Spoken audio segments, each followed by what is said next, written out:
오늘 11월 마지막 주일입니다. 이 코로나19 확진자들이 계속해서 늘어나고 있고, 그리고 또 사회적 거리두기 이제 2단계 그렇게 실시됨에 따라서 오늘 주일 예배를 우리 각 가정에서 우리 가정 예배로 우리 교회는 진행을 지금 하고 있습니다. 가정 예배 드리실 때 도움이 되라고 이렇게 강론 영상을 우리 교회 홈페이지에 업로드 시켜 지금 놓고 있습니다. 강론을 귀 기울여서 우리 들어주시면은 참 감사하겠습니다.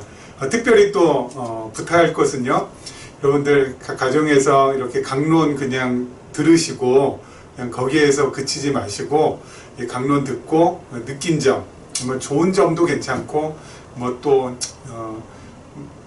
나쁜 점도 괜찮고 또는 뭐 질문도 괜찮으니까 여러분 그 댓글 우리 유튜브 영상 그 밑에 보면은 댓글 다는 곳이 있지 않습니까?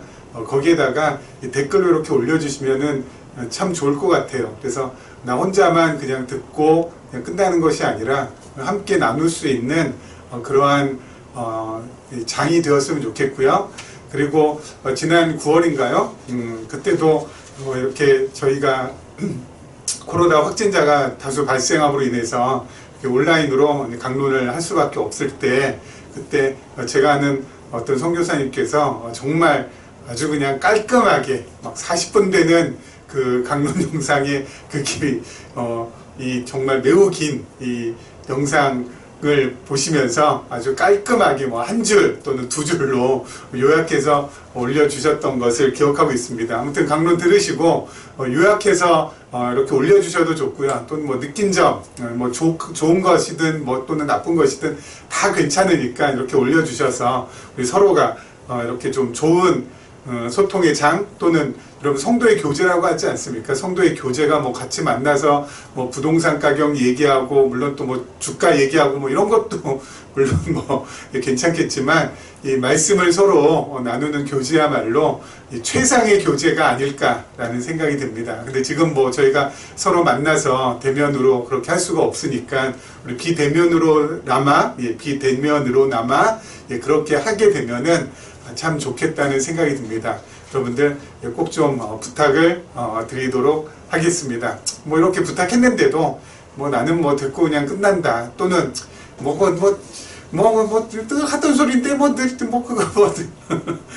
굳이 뭐 또 이것도 뭐 또 올리라고 해서 내가 또 올릴까 보냐 해가지고 뭐 안 올린다고 해도 그것 때문에 하나님께서 보라시거나 하나님께서 싫어하지 아니하시고, 저도 마찬가지입니다. 저도 여러분들 그것 때문에 뭐 여러분들 미워하거나 싫어하지 않을 테니까요. 자유롭게 우리 교회는 뭐든지 자유롭게 자원하는 마음으로 하는 교회니까요. 그렇게 해주시면은 되겠습니다. 우리 지난 시간에 이어서 우리 전도서 5장 우리 7절 말씀 그냥 바로 보도록 하겠습니다. 5장 7절 말씀입니다. 꿈이 많으면 헛된 일들이 많아지고 말이 많아도 그러하니 오직 너는 하나님을 경외할지니라. 아멘. 우리 지난 시간에 이어서 계속해서 우리 전도서 강론 지금 이제 진행이 되고 있는데요. 오늘 말씀에 보면은 꿈이 많으면, 지난 시간에 말씀을 드렸었죠. 이런 꿈도 위로부터의 꿈이 있고 내 안에서부터 생기는 꿈이 있다고 했습니다. 그래서 위로부터 오는, 하늘로부터 오는, 하나님으로부터 오는 꿈, 그리고 나로부터 오는 꿈 무엇인지 그 두 가지에 대해서 비교해서 제가 이렇게 잘 정리해 드렸거든요. 혹시 듣지 못하신 분 계시거든 우리 지난주 강론을 들으시면은 거기에 제가 자세하게 설명을 해 드렸으니까 우리 참고하시면 좋겠고요.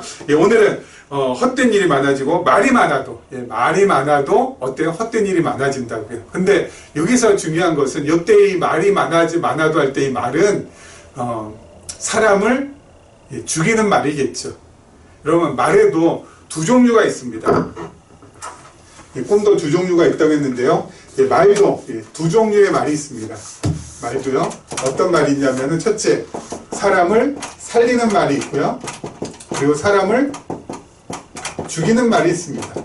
그럼 사람 죽이는 말 많이, 그래서 이 사람 죽이는 말을 많이 하면 할수록 어때요? 많은 사람들이 상처 입고, 마음에 아파하고, 그리고 그 사람에게 쓴뿌리 심어주는 것 아니겠습니까? 그래서 그 말을 들은 사람은 어떻게 돼요? 그 말로 인하여서 너무너무 힘들어지고 어려워지죠. 솔로몬이 그런 여러 가지 것들을 봤을 때, 해 아래서 그런 것들을 봤을 때, 그렇게 말을 많이 해서 다른 사람들한테 그렇게 마음의 상처, 정신적인 상처 주는 그런 것 전부 다 뭐야? 헛되고 헛된 거다. 헛되고 헛된 거다. 물론 그렇게 해서 말을 많이 해서 사람 죽이는 말 많이 한 사람은 자기는 뭐 가만히 이렇게 무사하고 무탈할까요? 아니죠. 그 사람 역시 어때요? 다른 사람들이 또 쏘는 그런 말의 화살에 의해서 만신창이가 되겠죠. 다 그게 어때요? 헛되고 헛되다라는 거. 그래서 말 많이 하는 그것, 그렇게 대단한 거 아니라는 거. 하지만 중요한 것은 살리는 말은 죽이는 말하고는 전혀 다르죠. 죽이는 말은 나도 죽고 남도 죽이지만은 살리는 말은 어때요? 나도 살고 남도 삽니다. 그렇기 때문에 살리는 말은 우리가 좀 해야 되겠죠. 여러분, 그러면 죽이는 말하고 살리는 말은 그럼 뭐가 어떻게 다를까요? 살리는 말은 그냥 남 격려해주고 지지해주고 그리고 또 위해주고 위로해주고, 그리고 또 죽이는 말은 비난하고 또 비판하고 그리고 깎아내리고 무시하고, 물론 그런 말이겠지만 성경을 기준으로 해서 봤을 때요, 여러분, 살리는 말은 또 죽이는 말은 가장 큰 차이가 있습니다. 바로 뭐냐면은 주어의 차이입니다. 주어의 차이. 살리는 말은요, 주어가 하나님이고요, 죽이는 말은 주어가 인간이겠죠. 이 주어가 인간이라는 것은 우리가 1인칭, 2인칭, 3인칭 대명사가 있잖아요. 그래서 1인칭 대명사는 뭐죠? 나, 그리고 또는 우리, 그리고 2인칭은 뭐예요? 너 또는 너희, 3인칭은 그, 그녀 또는 그들. 그걸로 시작하는 주어들은 어떻게 보면 전부 다 죽이는 말이 될 수 있다는 거죠. 하나님이 주어로 시작되는 말이라야 그것은 뭐예요? 나도 살고 남도 살리는 말이 된다고요.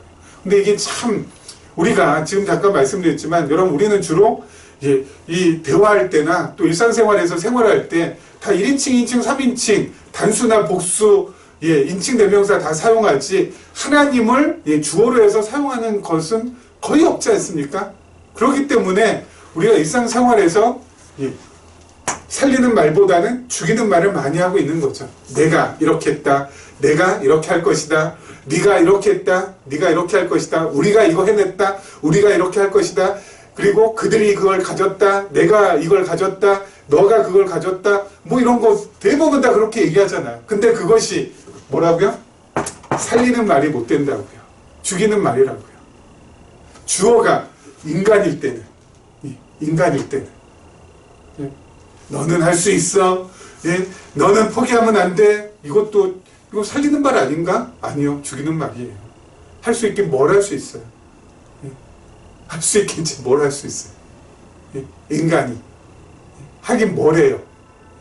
할 수 없는 사람에게 할 수 있다라고 하는 거, 그것처럼 무자비한 것이 없죠. 그러면 주어가 하나님인 것, 하나님께서 나에게 이러한 어려움도 주셨다, 너에게 그러한 고통도 주셨다, 그들에게 그러한 시련도 주셨다. 그러면 반드시 그 다음에 나오는 게 있잖아요. 왜 그러셨을까? 왜 그러셨을까? 진짜 죽이려고? 진짜 무너지게 하려고? 아니다. 그것을 통하여서 좀 더 연단받게 하기 위해서, 그것을 통하여서 좀 더 단련되어서 정금같이 나오게 하기 위해서, 그것을 통하여서 오히려 악을 선으로 바꾸시기 위해서. 여러분, 그래서 하나님을 주어로 삼고 우리가 말을 할 때는 어때요? 결론은 전부 다 긍정으로, 그리고 현실에 대한 감사로 그렇게 나올 수밖에 없어요. 인간이 주어가 되는 말은 어때요? 뜻을 들을 때는 기분 좋은 말이라 할지라도 그것이 어때요? 자꾸 나를 부추기는 말이 되는 거죠. 자꾸 나의 욕심을 자꾸 나의 야망을 부추기는 말이 돼요. 아무리 좋은 말도 결국 욕심 부추겨가지고 그거 해보라는 거잖아요. 해서 안 되면 또 뭐라고 할까요? 네 팔자에 그렇게 또 돌려야 되나? 그건 네 운명이야. 예? 너 운명을 사랑해야 돼. 아모르 파티. 그거 해야 되나요? 아니잖아요. 그러면 죽이는 말이 아니라 살리는 말. 살리는 말은 하나님이 주어라는 거예요. 그래서 우리가 생각할 때, 그리고 우리가 뭐 누군가한테 이야기할 때, 이 살리는 말을 할 때는 하나님이 주어가 되었을 때는 여러분 그것이 나에게 있어서 그리고 상대방에 있어서 힘을 받을 수 있는 정말 중요한 조건이 될 수 있어요. 특별히 우리 이 믿음의 동지들, 이 믿음의 사람들과의 대화에 있어서는 그렇지 않겠습니까? 그런데 사람이 아닌 하나님이 주어일 때는 하나님이 아닌 사람이 주어일 때는 진짜 너무너무 힘들고 어렵고 그런 것이죠. 그러면 살리는 말을 하려면 어떻게 하면 될까요? 살리는 말을 하려면 뭐 다른 거 없습니다. 들어야 됩니다. 듣는 자리에 있어야 됩니다. 무엇을요? 하나님의 말씀을 듣는 자리에 있어야 되는 것이죠. 하나님 말씀 듣는 자리에 머물게 되면은 됩니다. 하나님의 말씀을 들으면은 우리의 생각과 우리의 마음의 변화가 일어납니다. 그 중에 하나가 아까 말씀드린 것처럼 뭐요? 주어가 하나님으로 바뀌는 변화가 일어납니다. 자, 이 구약의 신명기에서도요, 쉐마라고 하죠. 쉐마라는 것이 바로 들으라 이스라엘 해가지고 이 신명기에도 하나님께서 이스라엘 백성들에게 듣는 자리를 강조하고 계시고요. 그리고 또 예수님께서도 예수님의 말씀을 듣는 마리아를 더 축복하셨습니다. 그렇죠. 그래서 이 듣는 자리에 있는 그 자체만으로도 우리에겐 뭐가 됩니까? 이 큰 복이 되는 것이죠. 특별히 이 말씀을 듣고 말씀을 깨달는다는 것, 그리고 또 내가 듣는 자리에 지금 머물고 있다는 것. 지금 여러분께서 이 온라인을 통하여서 이 영상을 지금 보시면서 듣고 계시다는 것, 이것만으로도 지금 하나님께서 우리에게 복의 복을 더해 주시는 것이라고 생각하시면 됩니다. 그럼 듣지 않으면 어떻게 돼요? 주어가 인간이 됩니다. 주어가 인간이 된다는 것은 바로 무엇을 말하는 거라고요? 죽이는 말을 하게 된다고요. 죽이는 말을 하면은 아까 말씀드린 것처럼 나도 죽고 남도 죽이게 된다라는 것이죠. 자, 듣는 자리에서 그럼 무엇을 들어야 하나님의 말씀을 듣는데 하나님의 말씀 가운데서 가장 핵심 중에 핵심이 바로 뭐예요? 하나님 자신이죠. 그렇죠. 하나님의 말씀 가운데서 핵심 중에 핵심은 하나님 자신을 우리가 파악하고 들어야 될 거 아닙니까? 특별히 저희가 지금 시가서에 전도서하고 있는데요. 그러면 하나님의 성품이 어떤 분이신지를 듣는 것이 너무너무 중요합니다. 자, 욥기에서는 하나님의 능력을, 그렇죠. 하나님의 전능하심을, 시편에서 하나님의 신실하심을, 잠언에서는 하나님의 주권성을, 그리고 지금 하고 있는 전도서에서는 하나님의 영원하심을, 그리고 이 아가에서는 하나님의 자비하심을 우리가 확인할 수 있거든요. 여러분, 하나님의 전능하심, 신실하심, 주권성, 그리고 영원하심, 그리고 자비하심을 우리가 들을 때 하나님의 성품을 제대로 파악하게 되고요. 그렇게 하나님을 우리가 제대로 알게 될 때 무슨 일이 일어나요? 나를 발견할 수 있어요. 여러분, 되게 중요한 포인트입니다. 하나님을 알아야 나를 비로소 알게 돼요. 하나님을 모르는 사람은 나를 모르기 때문에 내가 누군지 모르기 때문에 자꾸 자신을 과신하거나 자꾸 자신을 과소평가하거나 그러면서 어때요? 찌들려 살거나 아니면은 교만하면서 살아갈 수밖에 없어요. 여러분, 찌들려 사는 것도 그건 사는 것이 아니고요. 교만하게 사는 것도 사는 것이 아니거든요. 나 자신을 바로 파악할 수 있는 지름길은 하나님을 바르게 아는 겁니다. 그럼 하나님 성품 중에서 전능하심, 하나님이 전능하시다라는 것은 바로 뭐예요? 거기에 비춰볼 때 나는 무능하다는 것. 그리고 하나님 신실하시다는데 하나님은 정말 신실하신 분, 믿을만하신 분이지만 나는 어때요? 나는 믿지 못할 존재라는 것. 내 스스로 믿지 못할 존재라는 것. 그리고 하나님은 정말 절대 주권을 가지고 계시지만 나는 어때요? 그 어떤 것에도 주인이 될 수 없는 사람이라는 거. 하나님은 영원하시지만 나는 어때요? 잠깐이라는 거. 영원하지 못하다는 거. 하나님 불변하시면 나는 늘 변한다는 거. 그리고 하나님은 자비하지만 나는 무자비하다는 거. 여러분, 이런 나를 발견해야 돼요. 내가 누구인지를. 그렇죠? 하나님의 말씀을 우리가 듣고 그 말씀 속에서 하나님을 더욱더 알아가면 나 자신을 발견할 수 있는데, 그 나 자신이라는 것은 바로 그런 모습이에요. 무능한, 그리고 믿을 수 없는, 그리고 절대 주인이 될 수 없는, 늘 종인, 그리고 잠깐뿐인, 늘 변하는, 무자비한 나. 여러분, 이런 나를 발견할 때, 이런 나를 확인받을 때 어때요? 하나님께 나갈 수가 있는 거예요. 다시 또. 그래서 나를 아는 것이 그렇게 중요해요. 하나님을 알고 나를 알게 되면은 도저히 어때요? 예. 나를 믿고는 못 살잖아요. 예. 내 주제가 파악이 되면은 나를 믿을 수가 없어요. 그러면 누구를 믿어요? 하나님 믿어야죠. 나를 의지할 수 없어요. 나를 기댈 수 없어요. 그럼 누구를 의지하고 누구를 기대요? 하나님을 의지하고 하나님을 기댈 수밖에 없다. 그러면 하나님께 나가는 거예요. 하나님 알고 나 알면 하나님께 나아갈 수밖에 없게 돼요. 그게 바로 뭐예요? 신앙의 진보가 있는 거예요. 그래서 하나님을 아는 것이 가장 중요해요. 그게 첫 스타트, 출발. 그래야 나 자신을 알죠. 우리가 이 전도서 배우는 것도 하나님의 영원하심을 우리가 확인받기 위해서 지금 계속 배우는데, 하나님의 영원하심을 우리가 배우면 배울수록 어때요? 나는 진짜 잠깐이구나. 아침 이슬과도 같은 존재구나. 새벽 이슬 같은 존재구나. 나는 그냥 잠깐 있다 없어지는 존재구나. 하나님이야말로 영원하신 분이고 나는 정말 어때요? 잠깐 있다 없어질 정말 아무짝에도 쓸모없는 존재구나. 하나님, 이런 쓸모없는 존재, 이러한 잠깐뿐인 인생인 이 나, 하나님 외에는 나를 누구에게 의탁할 수 있겠습니까? 하나님 외에는 누구를, 나 자신을 누구에게 맡길 수 있겠습니까? 하나님, 나를 받아주시옵소서. 이게 나오는 거거든요. 그래서 어때요? 듣는 자리에 있는 것이 중요하고, 그걸 듣게 되면은 하나님 알고 나를 알게 되니까 하나님 하면서 뭐요? 하나님이 주어가 되고 우리의 말도 죽이는 말에서 이제 벗어나서 살리는 말로 갈 수 있게 되는 거죠. 그래서 하나님이 전능하시다, 하나님이 신실하시다, 하나님이 사랑이 많으시다, 하나님이 영원하시다, 하나님은 자신의 주권을 가지고 이 세상 모든 만물, 우주의 모든 것들을 자신의 뜻대로, 자신의 마음대로 움직여 가신다. 이것을 들을 때마다 어때요? 이 희열을 느끼게 되는 것이고, 정말 어때요? 벅찬 감정이 이게 막 그냥 이게 솟아오르게 되는 것이죠. 야, 나는 그렇지 못한다. 내가 믿는 하나님, 내가 의지하는 하나님, 내가 기대는 하나님, 내가 믿고 신뢰하고 나를 맡길 수 있는 하나님이 바로 그런 하나님이라니. 그러면 더 이상 내 앞에 문제가 아니겠구나. 그렇죠?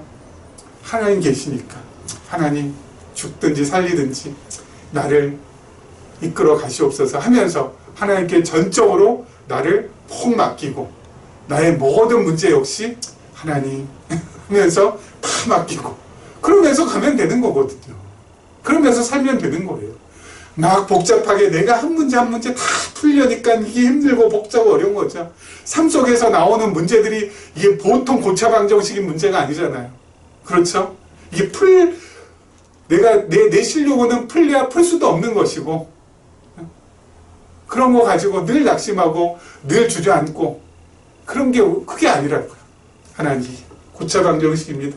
이거 나 도저히 하나님께서 풀어주시기 원합니다. 하나님께서 안 풀어주시면 늘 꼬인 인생대로 살아갈 수밖에 없습니다. 하나님, 꼬인 인생으로 살든 풀린 인생으로 살든 하나님 뜻대로, 하나님 마음대로 나를 다스려가 주시옵소서 하면서 그냥 가면 되는 거라고요. 자, 우리 그 다음 절 보도록 하겠습니다. 우리 8절과 9절 말씀입니다. 너는 어느 지방에서든지 빈민을 학대하는 것과 정의와 공의를 짓밟는 것을 볼지라도 그것을 이상히 여기지 말라. 높은 자는 더 높은 자가 감찰하고 또 그들보다 더 높은 자들도 있음이니라. 땅의 소산물은 모든 사람을 위하여 있나니 왕도 밭의 소산을 받느니라. 아멘. 여러분, 이 하나님의 말씀을 듣는 자리에 있는 사람은요, 하나님의 말씀을 듣는 자리에 있는 사람은 재물을 어때요? 자기 소유라고, 그 재물의 주인이 자기라고 생각하지 않겠죠. 그렇죠? 이 하나님의 말씀을 듣는 자리에 있는 사람은 재물은 하나님께서 나에게 잠시 맡겨두신 것이라고 생각을 하겠죠. 그렇죠? 그러니까 재물을 보는 그 눈이 이 하나님의 말씀을 듣는 자리에 있는 사람과 하나님의 말씀을 듣지 않는 자리에 있는 사람하고는 재물을 보는 그 눈이, 그 관점이 완전히 다른 거죠. 재물을 보는 우리의 관점은 어떤 거예요? 하나님이 잠시 나에게 맡겨주신 것. 그리고 하나님께서 다시 언제든지 취하여 가실 것. 하나님께서 잠시 나에게 맡겨주신 가장 큰 이유는 뭘까? 하나님께서 우리의 재물 잠깐 맡겨두신 가장 큰 이유는 크게 세 가지가 있겠죠. 첫째는 하나님께서 우리의 육신을 보호하기 위한 장치로서 우리에게 재물을 맡겨주신 것이고, 두 번째로는 이웃을 사랑하는 도구로 사용하라고 재물을 그렇게 맡겨주신 것이고, 세 번째는 하나님 나라를 더 견고케 하기 위한 수단으로서 그 재물을 하나님께서 나에게 잠시 맡겨두신 것이죠. 크게 세 가지예요. 우리에게 하나님께서 재물을 맡겨주신 것. 여러분 가운데 지금 재산이 풍부하신 분이 혹시 계시거든. 그것은 여러분 자신이 잘해서 아주 그냥 열심으로 노력하고 열심으로 그냥 밤낮 없이 벌어가지고 이렇게 재물이 많아진 게 아니라 하나님께서 여러분의 노력을 우리에게 노력도 하게 하시고 또 그렇게 하게 하셔서 재물을 쌓게 하신 가장 큰 이유는 그 재물을 하나님께서 맡기시려고 그렇게 하신 거예요. 그럼 그 맡겨주신 그 재물, 첫 번째 뭐라고요? 근데 육신을 잘 보호하시기 위해서 하나님께서 그 장치로서 주신 것이기 때문에 내가 오늘 하루 먹을 거 있고 입을 거 있고 그리고 잠잘 곳 있으면은 그것으로 족하면서 감사하시면 되고, 두 번째로는 주위에 이웃 가운데 좀 힘들고 어려운 이웃들 보살피는 데 사용하시라고 맡긴 것이거든요. 그러면은 그 맡긴 것 그 용도에 맞게 또 거기에 또 잘 사용하시면 되고, 또 세 번째는 하나님 나라를 더욱더 견고케 하기 위해서 하나님 나라를 좀 더 어때요? 더 견고하게 하기 위해서 나에게 재물을 이렇게 맡긴 것이라면 또 하나님 나라를 견고하기 위한 곳에 또 사용하시면 되는 거예요. 그리고 용처는 세 군데예요. 그런데 하나님 말씀을 듣는 자리에 없는 사람들, 그 사람들은 어때요? 그것이 자꾸 자기가 번 것으로, 그래서 자기 소유인 줄 알고 착각하죠. 그래서 어떻게 한다고요? 돈 없는 사람들 학대한다고요. 돈 없는 사람들을 갖다 짓밟는다고요. 이게 해 아래에 있는 인간사 아니겠습니까? 여러분 지금 이 전도서는 예수님 모시기 전 주전 BC 한 9세기경에 기록된 말씀이거든요. 그런데 여러분 19세기 예수님 오신 후 19세기에 어떤 일이 있었어요? 여러분 1800년대 1900년대 초에 어떤 일이 있었어요? 가진 자와 가지지 못한 자들 간의 계급 간의 갈등이 있었잖아요. 그래서 혁명이라는 것이 일어났죠. 여러분 이 가진 사람들, 이 자본이라는 것, 그렇죠? 이 재물이라는 거, 자본이라는 것은 가지면 가진 사람들은요, 재물을 가진 사람들, 자본을 획득한 사람이라고 해야 되나요? 가진 사람들은 그 자본이 또 다른 자본을 불러와요. 재산이 또 다른 재산을 가지고 오게 돼 있어요. 근데 그 재물이 없는 사람들, 재산이 없는 사람들은 어때요? 계속 재물이 없어지게 돼 있어요. 이게 자본주의예요. 그렇지 않습니까? 그래서 부익부, 빈익부, 양극화 현상이 일어나게 돼 있어요.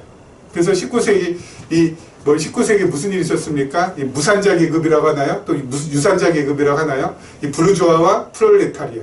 그래서 이 가지지 못한 노동자와 농민, 또 가지고 있는 이 유산 계급 그 사이에 갈등이 일어나가지고 결국 이 공산당 혁명이 시작이 돼가지고 칼 막스에 의하면 프롤레타리아 혁명이 일어나가지고 이 가지고 있는 사람들을 전부 다 처단하고 가진 것들을 골고루 공평하게 나누어야 된다라고 했는데 결국 그 이후에 어떻게 됐습니까?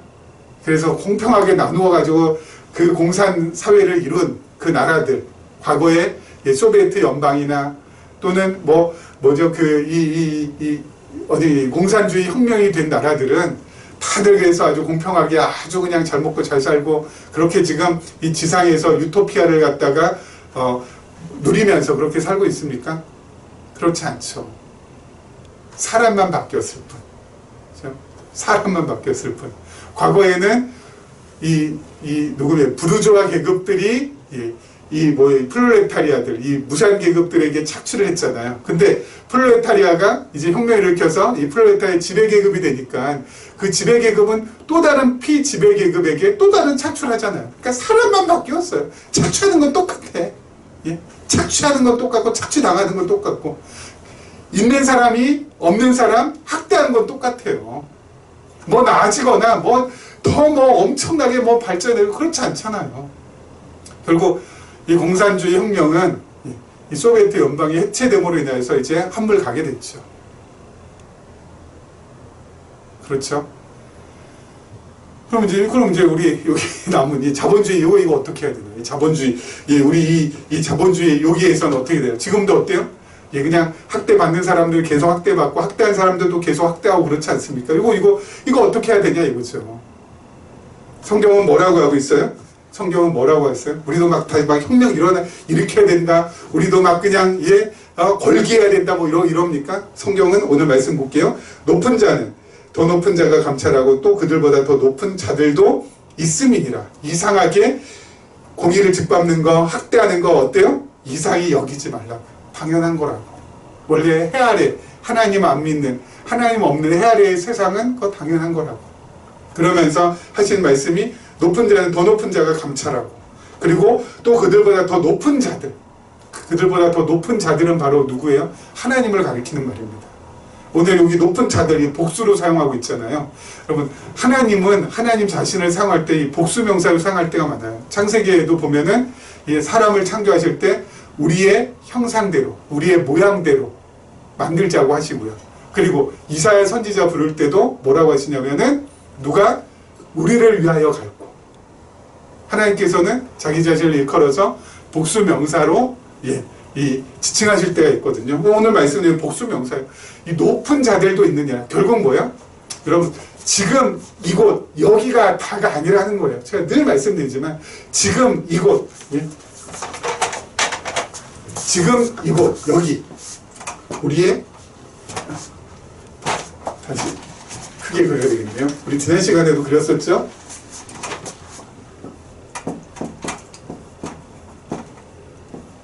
내가 이렇게 지금 2020년이잖아요.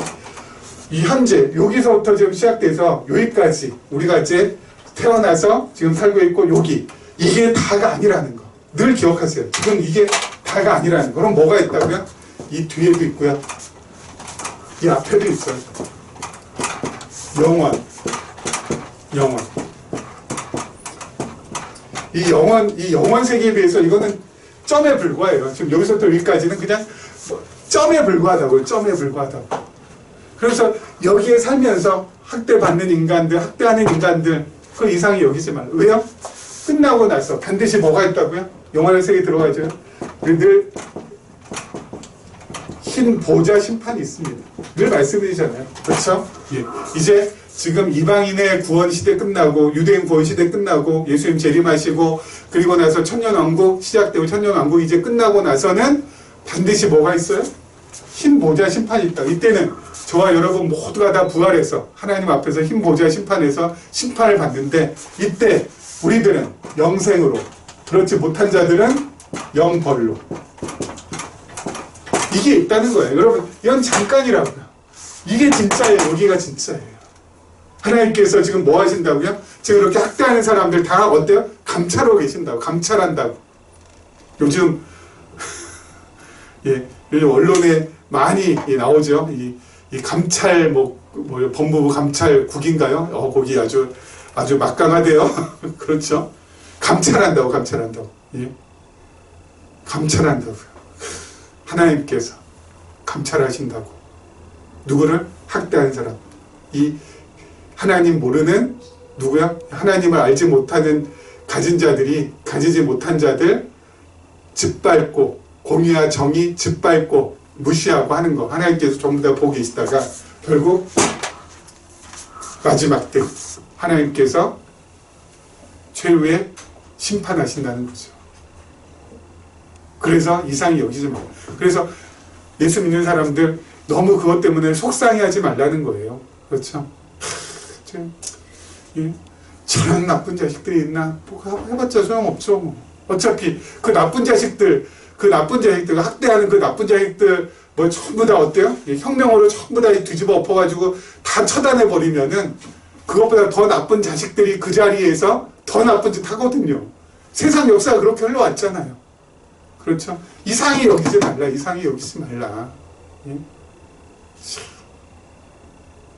예? 이 말씀. 그래. 이 세상에 바랄 게 뭐가 있냐? 이 세상에 소망 둘 게 뭐가 있냐? 하나님, 이 세상은 아니오시다. 하늘 하나님만을 제가 바라봅니다. 그러면서 우리는 어때요? 하늘 하나님께로 계속 나가야 돼요. 그거 외에는 방법이 없어요. 세상 보면 여러분 모순투성이고요. 세상 보면은 진짜 억울한 일 많고요. 그거 전부 다 일일이 아니요. 그거 우리가 풀 수도 없고 풀 수 있는 능력도 없는 사람들이에요. 하나님, 세상 이 모양 이 꼴입니다. 영원한 나라 바라봅니다. 하나님의 심판을 기대합니다. 그러면서 나에게 주어진 오늘의 삶을 성실하게 아름답게 해나갈 뿐인 것이죠. 그거 외에는 답이 없습니다. 자, 우리 마지막 보도록 하죠. 10절부터 12절 말씀까지 보겠습니다. 은을 사랑하는 자는 은으로 만족하지 못하고 풍요를 사랑하는 자는 소득으로 만족하지 아니하나니 이것도 어때도다. 재산이 많아지면 먹는 자들도 많아지나니 그 소유주들은 눈으로 보는 것 외에 무엇이 유익하랴. 노동자는 먹는 것이 많든지 적든지 잠을 달게 자거니와 부자는 그 부유함 때문에 자지 못하느니라. 야, 이거 참 없으면은 학대받아서 문제죠. 없으면 없어서 문제. 있으면 또 있어서 문제. 왜요? 은을 사랑하는 자 은으로 만족이 못한대요. 풍요 사랑하는 사람 소득으로 만족하지 못한대요. 있으면 있는 것 가지고 만족을 해야 되는데 만족이 없대요. 만족. 왜요? 인간의 욕심이라는 것은 한없고 끝없고 무한하기 때문에. 그렇죠. 그렇기 때문에 만족하지 못해요. 가지면 가질수록 더 어때요? 만족하고 그 풍요 때문에 더 어때요? 행복해하고 더 좋아야 되는데 만족이 없대요. 여러분, 만족이 없다는 건 뭐야? 늘 불만이라는 겁니다. 불만이라는 거. 늘 불만이에요. 있어도 불만이에요. 없으면 학대받아서 어렵고 있으면 그 있는 것으로 만족 못해서 문제. 이거 도대체 어떡하냐고요. 예? 있는 사람은 있는 거 지키기 위해서 그렇게 또 불안해해서 오늘 말씀 보니까 어때? 부자는 부유함 때문에 자지 못하느니라. 얼마 전에 그 기사를 하나 봤는데요. 그럼 우리나라가 대한제국시대인지 아니면은 아마 대한제국시대가 아닐까 싶은데 고종황제 있을 때 경복궁에 이 전기불이 들어왔지 않습니까? 그럼 그 전기불이 중국이나 일본보다도 우리나라가 가장 먼저 들어왔대요. 저거 처음 알았어요. 에디슨이 전기를 발명한 지 7년 만에 들어왔다니까 엄청나게 빨리 들어온 거죠. 그리고 경복궁에 그 전기불을 설치한 다음에 고종 황제가 밤에 그 불을 끄지 못하게 했대요. 그래서 경복궁 환하게. 그래서 이 고종 황제가 경복궁에 전기불을 밤에 밝힌 이유는 해가지고 거기 이렇게 기사가 있길래 봤더니 다른 것이 아니라 별난이 생길까봐. 심야에 별난 생길까봐 무서워서 두려워서 불을 환히 밝혔다고 하더라고요. 참, 왕인데 잠 편히 자질 못한다는 거죠. 왜? 자기 해치려는 무리들이 일어날까봐, 자기 해치려는 그러한 역적들이 이 궁 안으로 들어올까봐. 참, 그런 거 보면서 참 그렇다. 세상은 그런 생각이 들더라고요. 참, 왕이면 뭐합니까? 밤에 밤잠 하나 못 자는데, 그리고 많은 재물 가지고 있으면 뭐합니까? 밤잠 제대로 이루지 못하는데, 밤에 잠이라도 편히 자야지. 그렇죠? 여러분, 그러면 가지고 있으라는 겁니까? 가지지 말라는 겁니까? 예? 있어도 문제, 없어도 문제. 그럼 다 문제면 그럼 우리가 어떡하라는 겁니까? 제가 늘 말씀드리잖아요. 뭐예요? 성경은 하나님과 연결되지 않은 무산자, 하나님과 연결되지 않은 유산자는 다 문제라는 거예요. 하나님과 연결되지 않은 프롤레타리아, 하나님과 연결되지 않은 부르주아는 다 문제라는 거예요. 하나님과 연결되어 있는 사람은 있어도 괜찮고요, 없어도 괜찮아요. 해 위에 있는 영원하신 하나님과 연결이 되어 있는 사람, 하나님의 자녀로서 일컬음 받는 사람들은 있어도 괜찮고 없어도 괜찮아요. 있으면 어떻다고 아까 말씀드렸잖아요. 이 세 가지 용도로 사용하시면 돼요. 나 자신의 욕심 보호하는데, 또는 이웃을 사랑하는데, 또는 하나님 나라를 경고케 하는데 그 재물 사용하시면 돼요. 예? 감사하면서 사용하시면 돼요. 주화하시면서 사용하시면 돼요. 없으면 아무리 없어도 오늘 하루 살게 하신 하나님께 감사하면서, 일용할 양식 주신 하나님, 일용할 양식도 없는데, 그러면 하나님 나 줄여 죽습니다, 내 영혼 받아가 주시옵소서, 그러면서 그냥 어때요? 쓰러지시면 돼요. 어떡하겠습니까? 하나님께서 양식 안 주셔서 하루 굶고 이틀 굶고 사흘 굶고 나흘 굶는데 이거 어떡하겠어요? 하나님 내 영혼 맡아달라고. 그거 왜 방법이 없잖아요. 없으면 없는 대로, 있으면 있는 대로 그렇게 가시면 돼요. 그렇게 가시면 돼요. 근데 다행히 우리나라는 아무리 없어도 일용할 양식은 있잖아요. 그렇죠? 아무리 없어도 일용할 양식은 있어요. 그러면은 일용할 양식으로 인하여서 감사하시면서 또 하루 또 보내시면 되고요. 그래서 있어도 문제, 없어도 문제가 아니라 우리는 뭐야? 있어도 감사, 없어도 감사 하는 인생으로 살아가면 되는 거예요. 여러분, 이러한 있어도 없어도를 갖다가 완전히 초월한 우리를 통해서 하나님께서는 새로운 시대를 열어가십니다. 무슨 정치 엘리트나 무슨 대단한 무슨 사업가나 기업가를 통해서 이 세상이 막 뒤집어져 바뀌어지는 게 아니라요, 바로 그러한 마음을 품은 우리 한 사람 한 사람을 통하여서 하나님의 새로운 시대는 열어져 가게 되어 있어요. 어떻게 해요? 과거에 사도 바울이 그랬었고요, 그리고 중세를 끝낸 종교개혁 당시에 종교개혁가들이 그랬어요. 그들 한 사람 한 사람을 통해서 하나님께서 어때요? 늘 새로운 시대를 여셨다고요. 그 새로운 시대를 하나님께서 우리 기쁨의 교회 권속들을 통하여서 한 사람 한 사람을 통하여서 분명하게 열어가실 줄을 저는 믿습니다. 이러한 하나님을 향한 소망을 가지시고, 우리 코로나19 확진자가 많이 발생해서 지금 이 마음도 좀 싱숭생숭하고, 이 연말 연시 이거 어떻게 좀 잘 마무리해야 되는데 이것도 어떡하나라고 고민하시는 분도 있을 텐데, 그런 모든 것들 전부 다 하나님께 다 내려놓으시고, 하나님 이 시대를 살게 해주셔서 감사하고, 또 새로운 시대를 열어가는 하나님의 사람으로 하나님께서 나를 반드시 아름답게 사용해 주실 것입니다라는 확고한 믿음을 가지시고, 우리 11월 한 달 아름답게 마무리하시고 12월 2020년 드디어 마지막 달 하나님 안에서 또 잘 살아가시기를 주님의 이름으로 축원합니다.